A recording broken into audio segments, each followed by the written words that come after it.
E na última terça-feira foram feitas essas 3 propostas de emenda constitucional englobadas no que a equipe do ministro da Economia, Paulo Guedes, chama de Plano Mais Brasil. A PEC do Pacto Federativo, PEC emergencial e PEC dos fundos públicos. E para entender o que é esse plano e se ele traz ou não melhorias para a economia do país, eu converso com o coordenador de Relações Sindicais do Diese, José Silvestre. Boa noite, José, tudo bom com você? Boa noite, Ana Flávia, tudo bem? Então tá bom, tudo bem também. Bom, Silvestre, para a gente entender esse plano, ele traz ou não melhorias significativas, né, economicamente efetivas para cá, para o Brasil, para o povo brasileiro, ou não? Seria mais a questão de ir por interesse dos privados, bancos privados, enfim? Não, do ponto de vista da maioria da população brasileira, não traz interesse nenhum.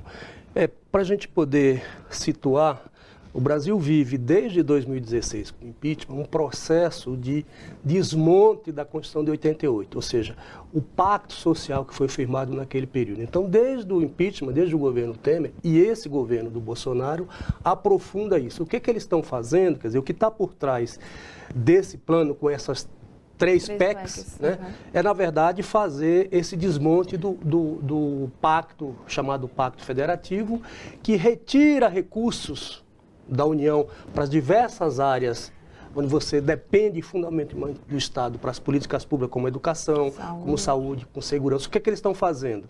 É o chamado 3D. Eles vão desindexar, desobrigar e desvincular o orçamento. Isso significa, por exemplo, que no caso da educação... O dinheiro, né, não seria voltado... Você está carimbado na Constituição, né? Tem lá os percentuais estabelecidos na Constituição. Com esse plano significa o seguinte, você pode alterar e você pode ter, inclusive, uma disputa, porque você soma os recursos. Então, você pode ter uma disputa entre, por exemplo, a área da educação com a outra área, sei lá, da saúde, ou mesmo dentro de uma área, né, como é o caso da educação. Então, é um plano, né, que desmonta esse pacto que o Brasil viveu, digamos, mais de 30 anos a partir da Constituição de 88. Silvestre, agora qual seria as alternativas ou a alternativa para ir contra essas propostas, para que pudesse andar a economia, mas que sem a necessidade dessas PECs? Então, para que você possa, né, primeiro, você tem que manter o Estado, né? Um país como o Brasil, que tem um grau de desigualdade estrutural absurda, né, e que cresce, e aliás esse plano vai aprofundar, você precisaria de ter um Estado, né, mais forte do ponto de vista de recursos para induzir o crescimento econômico, né?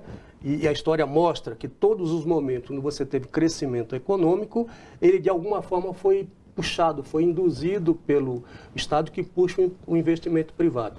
Você tem, por exemplo, uma redução da taxa de juros hoje, mas isso até o momento não teve contrapartida do ponto de vista de estimular o crescimento da economia, né? Você tem que ter um processo de retomada das obras públicas, tá certo? Para poder, na área de infraestrutura, de construção, para poder estimular esse crescimento. O que a gente está vendo é o seguinte, o movimento desse governo é o contrário, né? É menos Estado, né? Veja, para você... Ninguém é contra você ter uma melhora na qualidade do gasto público, sim, a eficiência dos gastos públicos, mas não pode se confundir, né, com ausentar o Estado dessas políticas, ou seja, da possibilidade de melhorar a condição de vida das pessoas que dependem, sobretudo a população mais pobre, depende muito da presença do Estado através das suas políticas públicas, dos seus investimentos. Ou seja, existem alternativas, né, que não se retirem tantos direitos, mas só não são utilizadas, né? Sim, existe alternativa com algumas, como eu citei, né? Existe, por exemplo, a reforma tributária. Por que não fazer uma reforma tributária para simplificar a nossa estrutura tributária, ter uma coisa mais progressiva, ou seja, aquelas pessoas, né, sejam elas físicas e jurídicas, né, ou seja, empresas e pessoas que possam pagar mais e tributar menos, por exemplo, o consumo, como é o caso brasileiro, né? Isso, por exemplo, seria uma medida muito mais importante para pensar do ponto de vista da perspectiva do crescimento da economia brasileira do que as medidas que estão sendo feitas. Na verdade, as medidas propostas é para reduzir o tamanho do Estado, ou seja, do Estado social que é extremamente necessário do nosso país. Perfeito, Silvestre. Mais uma vez, obrigada pela sua participação. Diese, sexta-feira aqui novamente.